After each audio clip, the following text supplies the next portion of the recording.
Rev up your engines!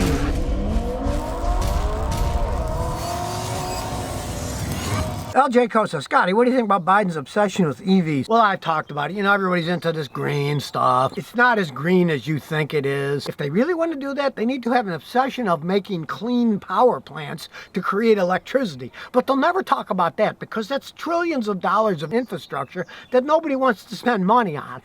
Nobody thinks it's romantic to build a power plant that's ecological. And even if you watch Michael Moore's documentary on YouTube, the supposed green power plants, a lot of them are burning wood, not so green, creates pollution, heats, even creates radioactive pollution, and then you cut all the trees down to make electricity. You gotta look at the overall picture. And if they're not talking about making new power stations, talking into their hat, it's useless because you need the power to power the things. If nobody's gonna build new power stations, electric cars would be useless. There won't be any place to plug them in because there won't be enough electricity to recharge them all if there's tens of millions of them out there. The Omega Man 69 says, Scotty, how do you know if you need a front end alignment? Very good question, because you go to any shop, they'll say, oh yeah, you need a front end alignment. That's $119. They're going to sell you something, right? If your car shakes at the highway speeds and your tires are balanced, or if it pulls to one side or the other, you definitely need an alignment. You can also look at your tires. If they're wearing perfectly smooth, they're fine. But if they're scalloped and they have edges worn, your alignment's off. When I was a young mechanic, there were all kinds of adjustments that could be made because cars were actually better made for repair. But today, they're cheaply made. And generally, the only thing they can set is the toe in and out. They got the tie rod sticking, they can make them longer or shorter, and that's it. So if something gets bent on a strut or something like that, you can't compensate for that because there's no adjustments anymore like there used to be. Don't get suckered into buying an alignment when you don't need it. Use that information. I also have a video on you. How do you know if you need an alignment? Watch that and you get some more tips. But don't let guys just sell you stuff you don't necessarily need. Ruben says, what do you think of the 2021 Toyota Venza? All right, I like the old Venzas. There was nothing wrong with the cars. They didn't have any particular problems, but they stopped making them because they were the wrong price point for what they did. People wanted a cheaper one. They got a Matrix. They wanted a fancier one. They'd get a Lexus. It was too expensive for what it did, and so it failed. There was nothing wrong with the cars. Now they're bringing them back. I can't personally comment on what do I think about them because they just came back until they've been out 3 or 4 or 5 years. Now, let me tell you, if I have customers with them that have problems, I'll tell you, yes, my customer has this Venza. He had this problem. I kind of watch out for stuff, but that's not going to be for a while. They look fine. I mean, all cars look pretty much the same now anyways. That's why are they going to be good or not? They're Toyotas. I assume they will be, but I can't say until they've been out a while. Pavel says, Scotty, what do you think of a 2009 Honda Odyssey LX, 124,000 miles for $4,200? That's a lot less than it was when it was new. The problem is, those Odyssey vans often had automatic transmission problems. If they have a receipt that Honda replaced the transmission free, which they did on a lot, fine. If not, take it to a mechanic, have him go through the automatic transmission with this fancy scan tool to see if there's any codes. Maybe the adaptations are way off, showing that it's really worn, it's going to go out soon. Have it checked out by a really good transmission mechanic first. Now, if he says it's okay, that's peanut money for a van, and Honda does make good products. It's just that those particular ones can have automatic transmission problems, so you want to have that checked out with a fine-tooth comb before you buy. Or Danita says, Scotty, I got a CRV 05. What SUV do you recommend me for my next vehicle? CRV 2014 or RAV4 2014? You seem to like your CRV. They're well-made vehicles. They're really well-made. The CRV and a RAV4 are basically competitors, and it just depends on what you like. They're both well-made. They both can last a really long time. My advice is road test one of each. See which one you like and buy the one that you like after a mechanic checks it. You buy any used vehicle, you got a mechanic check out, but see which one you like. Those are the two best ones out there, so you got common sense. But I mean, if you like the Honda that you've had, but maybe you want to change to the RAV4, so road test them both. Buy the one you like better. Jerry Mosapopoulos says, Scotty, I got a 2019 Mini Cooper Clubman with a 1.5 3-cylinder turbo. Is it worth keeping long term? No, not with that 3-cylinder turbo. That engine's going to blow at some point in time. If you can get serious money for it, get it now, because those things are endless money pits when they go. That engine's going to blow at some point in time. The turbo's going to go out. It's going to cost you a small fortune. Realize they're called Minis.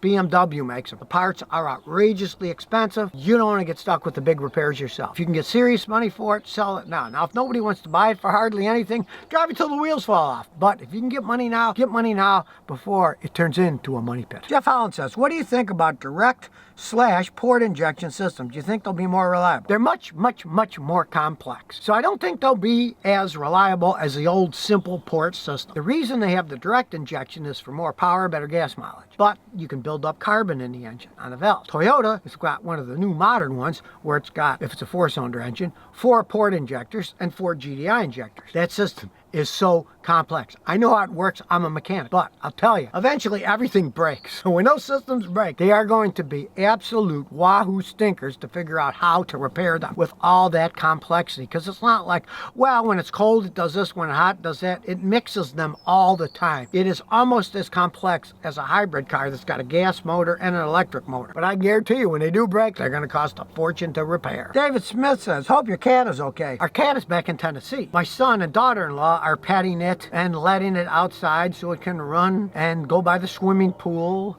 and chase birds. So the cat is particularly happy. It has a whole house all to itself now with its cat flap, so it can go in and out whenever it wants to. It's probably much happier. It'll probably be mad when we come back that we'll invade its space because it's got its own house now. My wife was thinking about bringing it here to Rhode Island, but cats don't travel well, and then they don't feel right. Much happier than if had to travel all the way from Tennessee to Rhode Island. Nibble Shanker says, Scotty, I got a 2019 Honda Pilot Touring. It's leaking oil. I'm not sure why this is happening. Man, that new one, it's leaking oil. I go back to Honda and be screaming. Now, the one thing you couldn't blame Honda for is, and I see this all the time, guys change the oil, especially at discount oil change places. Every time you take your oil drain plug out, you're supposed to put a brand new gasket. They cost like 50, 80 cents if you buy them online. I buy them by the case. So when you take it off, you put a new O-ring and you tighten it up and it won't leak. Guys at the discount auto chains, they don't do that. They don't stock anything. They just take your old one off, put it on, and hope the gasket seals it the second time. Check that first. Make sure it's got a new gasket, and also make sure that the oil filter is tightened, because when you put them on, you're supposed to lubricate them with some oil, then tighten them up. If they're dry and not lubricated, then a lot of times they'll leak later. That's probably what's happening. Some fool probably changed it and didn't do the job right. Kurt MT says, Scotty, what's your opinion on the manual transmission 1.4 liter 2009 Ford Fiesta?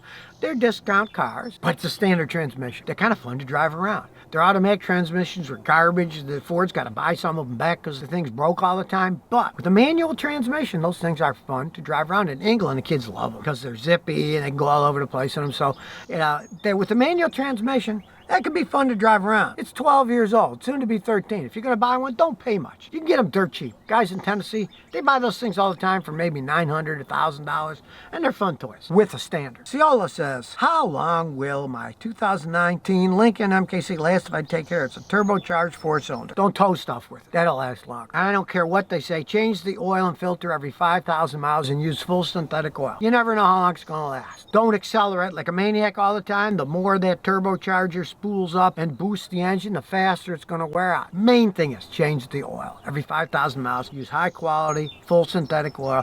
Don't listen to what they say. Change it every 5,000 miles and it will last longer. And since it's turbocharged, you might warm it up a minute or two before you take off, and then before you shut it off, you might let it idle a minute or two to let the turbocharger cool down. Oh, White Shot says, Scotty, what do you think of a 97 Chevy Tahoe? I'm thinking of buying one. All right, I am not a Chevy fan, but back in 97, they built them really strong. My grandson sells cars. Hey, he loves buying those things and selling them. If he can find one in the field, fix it up, get it running, he can double or triple his money. People know they're solid built vehicles. Back in those days, they were much better vehicles than they are today. Now, it's an old car, so what, 24 years old, soon to be 25? Lots of things could be wrong, but if you check it out and it seems in good shape, you can get parts for them, they're reliable. Could be a fun thing to drive around it. Wolfpack in the house says, Scotty, I got a 2014 Acura ILX aftermarket jobber brakes. Make a creak and groaning sound when I release a brake. How can I stop it? Well, you can stop it by taking those stupid aftermarket pads off and put on Akebono pads. A-K-E-B-O-N-O. It's a Japanese company. They make the quietest ceramic pads in the world. I've had people have cars where they wore their pads down to the metal and gouged up the rotors, but they were selling the cars and they said, we don't want to put much money, we don't want noise.